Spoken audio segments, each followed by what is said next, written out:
The Biden border catastrophe continues. New numbers released saying that over 2 million people were encountered at the southern border in the United States. And we've got a lot of reaction to Ron DeSantis busing migrants to Martha's Vineyard. Karine JeanPierre at the White House was talking all about this, and Trump weighed in using some language from 2016, that campaign where he was talking a lot about immigration in a very recent rally. But the numbers came out from Border Patrol, and they are big. They are a whopper. This is a screenshot directly from their website, and you can see what these numbers look like. It tells us at the bottom, total enforcement actions. And you can see starting with the fiscal year 2017, going up to 18, 19, 20, 21, 22. And in 21, we had 1.9 million. But in fiscal year 22, we've got 2.493 million, 2.4 mil. A lot of people are here in the United States, or let's say encountered in the United States regularly. And you can see that number is going up. During the Trump years, we were sort of averaging under a million. Fiscal year 17, about 500,000, just up a little bit to 600,000 in 2018. Fiscal year 19 had a big surge that year. And then in 2020, it dipped way back down to 600,000. So it more than doubled. It basically tripled fiscal year 21 when Joe Biden took office. And then it is now a massive number, 2.4 encounters, 2.4 million encounters at the border. The numbers being reported by Bill Melugin. Bill Melugin from Fox News is reporting that out of the 2.4 million encounters, that there were 500,000 gotaways, meaning that people that the Border Patrol couldn't capture and sort of process made it out. Made it into the geographic United States. Here's what he said. Breaking, it's official. For the first time, migrant encounters at the border have surpassed 2 million in 1 year. CBP reports that there were 203,598 migrant encounters at the border in August, 1 month, bringing the total to 2.1 million. There is still 1 month left to go. A reminder that these numbers do not include the known gotaways, which DHS sources tell us are already well over 500,000 for the fiscal year 22 so far. We talked about this on our morning walk and talk. You know, do you believe those numbers? Do you believe what the government tells us? Like, do you believe the inflation numbers? Do you believe anything that they tell us? Not really. And so 500,000, if that's the official number, you got to imagine it's considerably more than that because that's what they saw. What about what they did not see?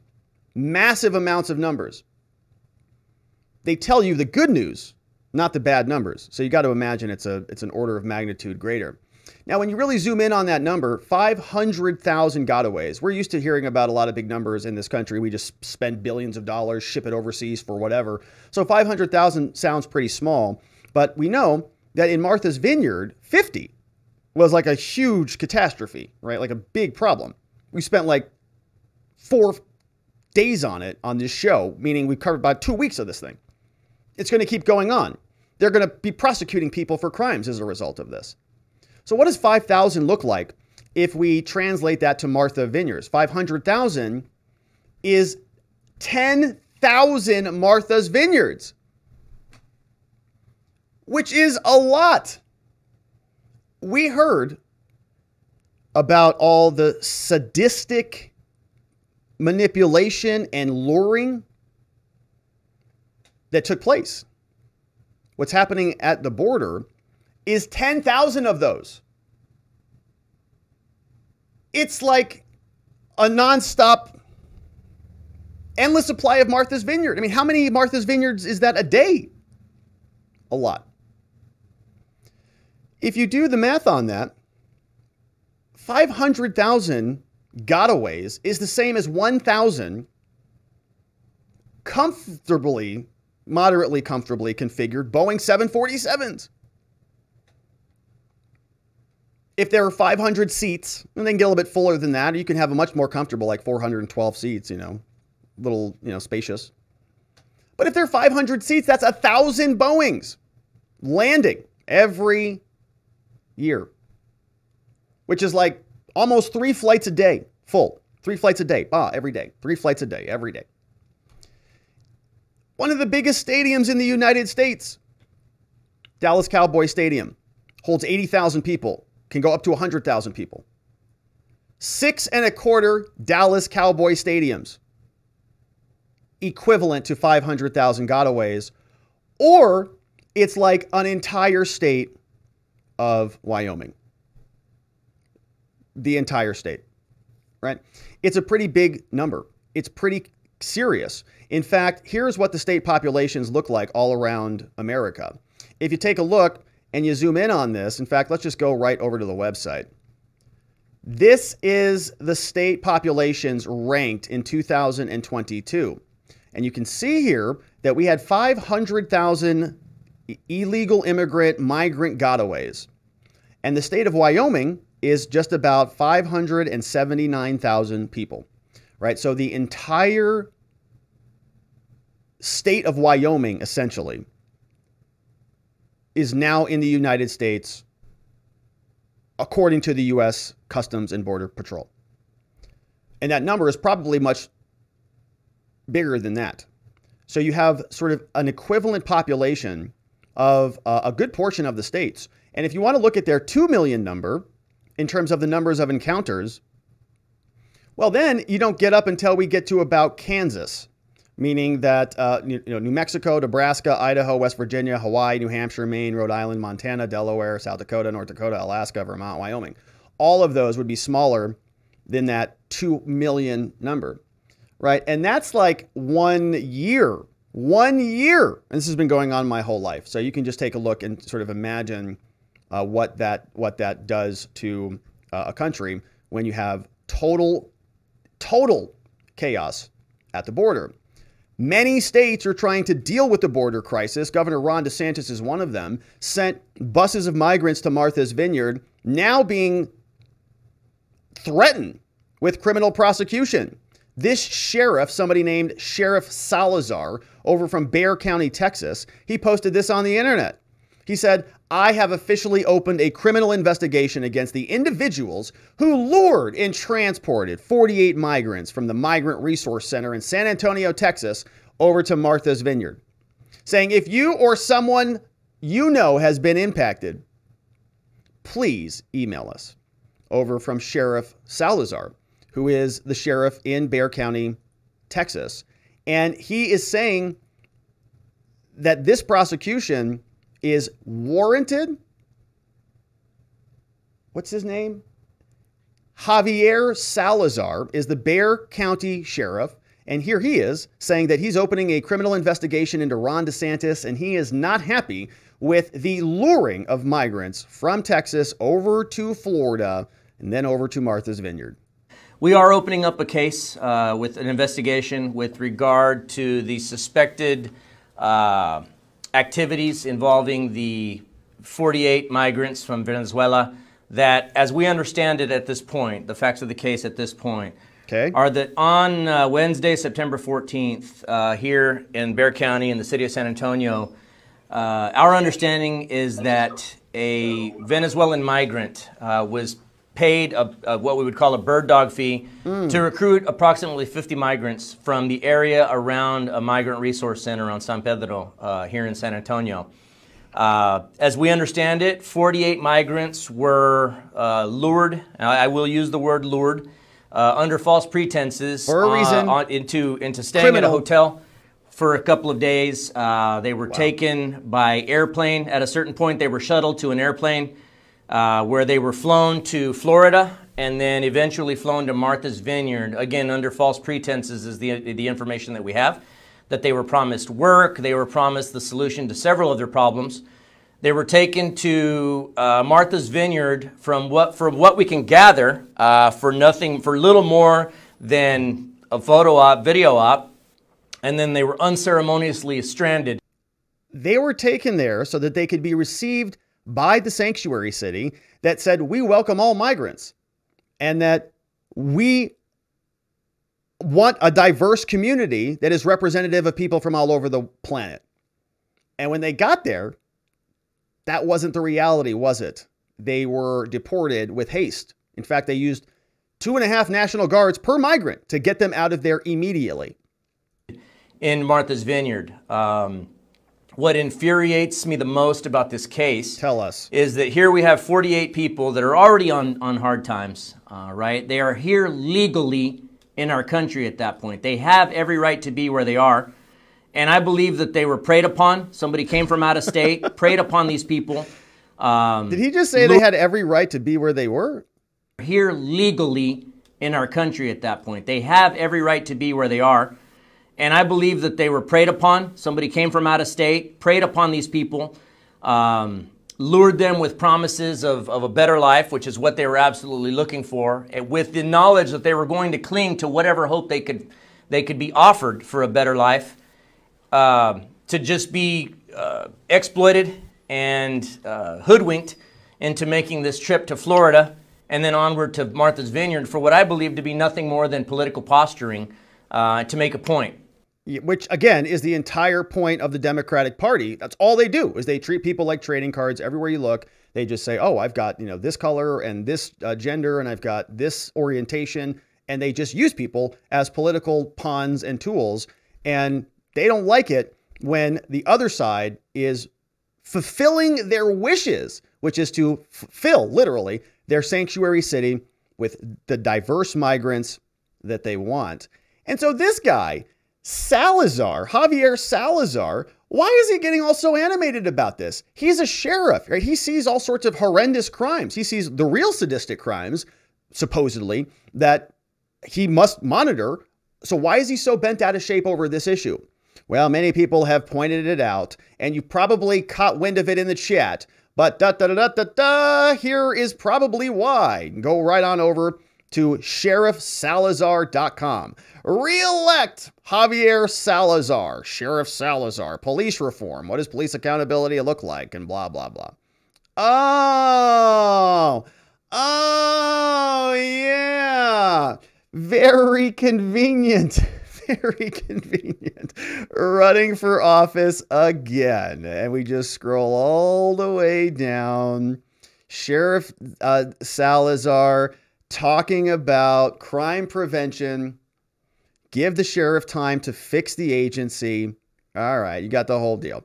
Running for office. And you can just imagine, right there it is, human trafficking. All right, so there it is. It explains the whole saga. So that's why he's out there, ranting from the rooftops. All right, and so that is the promised prosecution of Ron DeSantis. They are now prosecuting two of the top Republican contenders for the next presidential election. Isn't that convenient how that works? Very interesting. Very, very interesting. Now Trump is under the microscope, so is Ron DeSantis. Now, Bill Melugin was also over there, and he was listening to a call with reporters dealing with this Martha Vineyard issue. On a call with reporters just now, says Bill, senior Florida officials said all of the migrants that were flown into Martha's Vineyard were sleeping on the streets at the border in Texas. And they went voluntarily. They were given hotels, they were given showers and more beforehand. They said some migrants chose to stay behind. As for why they were in Texas, Florida officials say that they said that they were identifying migrants who ultimately wanted to go to Florida, and that this flight was a way to reroute them from going there and instead to go to a sanctuary in Martha's Vineyard where they could be better cared for. Which sounds like a much better solution. Okay, Sheriff Salazar in Texas, they weren't getting a real good deal there. They were sleeping on the streets. Why wasn't he outraged about that? Sounds like these individuals put him in hotels, gave him clothes, gave him a nice shower, put him on an airplane, sent him to one of the most beautiful places in the whole country. But he's very upset about that. Or is he? Or does he just want to get reelected? And does he want to probably get a position in the Biden administration's Border Patrol? Who knows? But the prosecution of the Republicans continues. MAGA war onward. We also had, finally, an emergence. Leader McConnell, senator, finally emerges from his slumber. We've been trying to get some insight as to what he thinks about Donald Trump and the raid at Mar-a-Lago. But now we have a report a video that was assembled by Leader McConnell. This is what he posted on Twitter.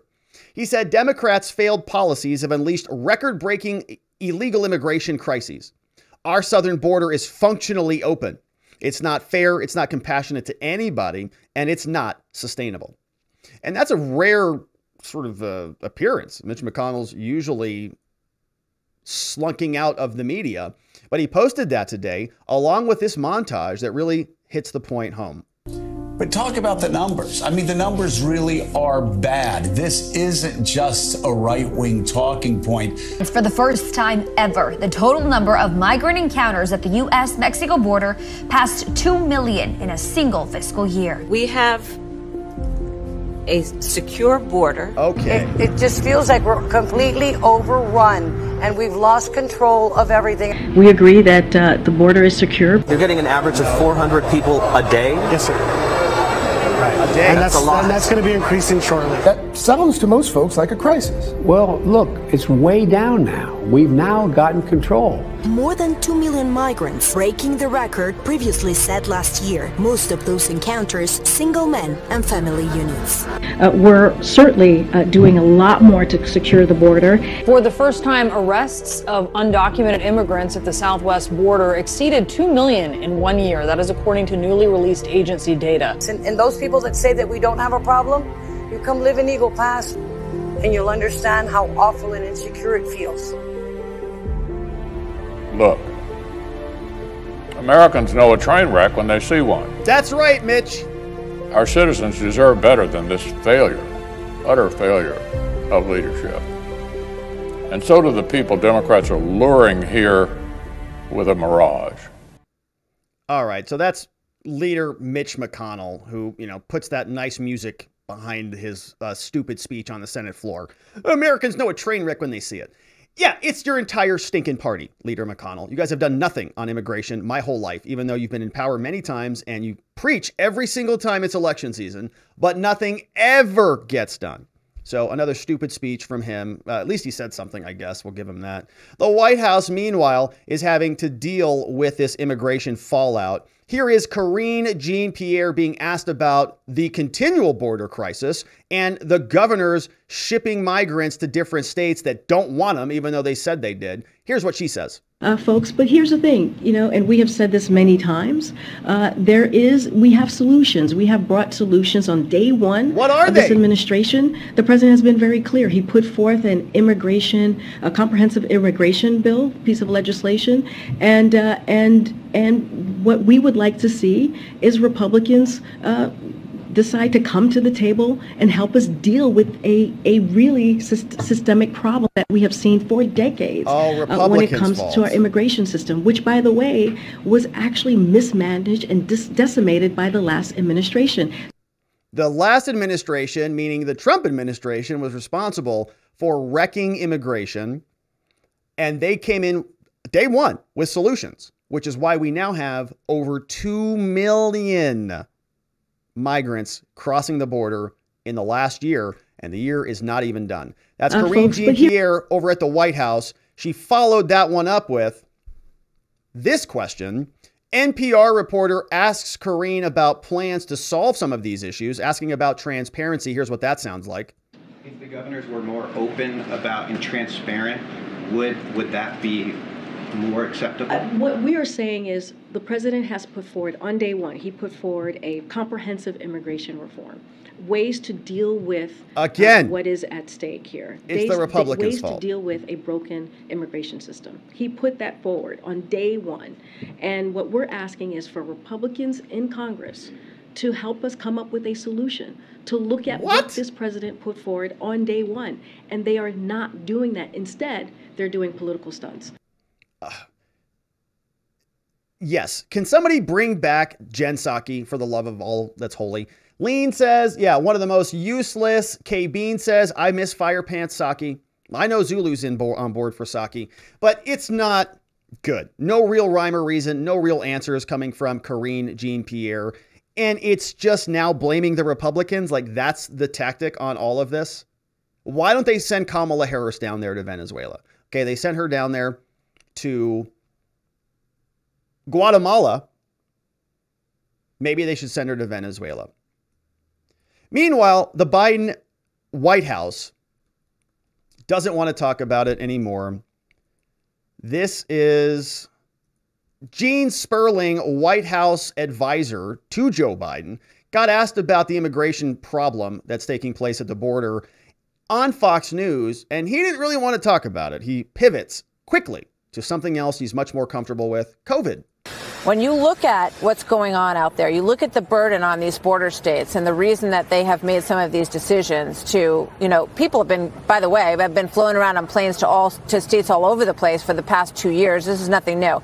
But, for the border states, what are you doing for them to help ease the burden of these increased costs? You heard from some of our prior guests talk about the pressure on the Border Patrol. What is happening to help Texas deal with this situation? What are you doing to help them?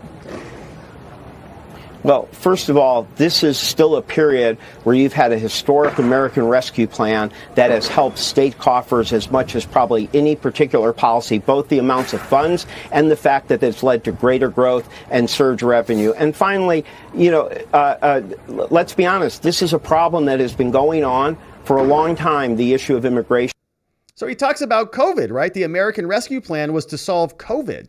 And I guess that's helping us. And then he blames the Republicans, saying that this has been going on forever. They really don't want to talk about this. They just want to kick the can down the road, which is basically what every administration has done with immigration for as long as I've been alive. So what's the difference here? What else can you expect? Donald Trump is also talking about immigration. Trump is using some of the language he used previously from prior campaigns in a recent rally, calling the border an invasion. Here's what he said.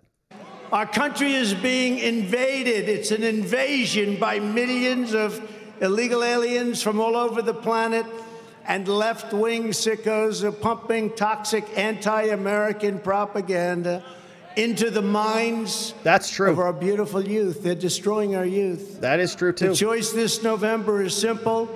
If you want to continue this national catastrophe, vote for the radical left Democrats. Do it. Go ahead. That's right. You can if that's what you want. But I don't think that many people do. Trump calling it an invasion. And that's a lot of the same language that people like Kari Lake use and other individuals who are sort of catching up in the polls and leading in the polls in many places around the country, which leads people to think, is he hearkening back to the 2016 version of Trump rather than the 2020 version of Trump to sort of recapture that beautiful old narrative? Time will tell, but he is out there giving the old rallies, using that very, very aggressive language, and we'll see if that leads to anything. So that is the update on the immigration saga. Thank you for supporting. Thank you for subscribing. Thank you for liking this video. Wherever it is you're watching this all across the fruited plains.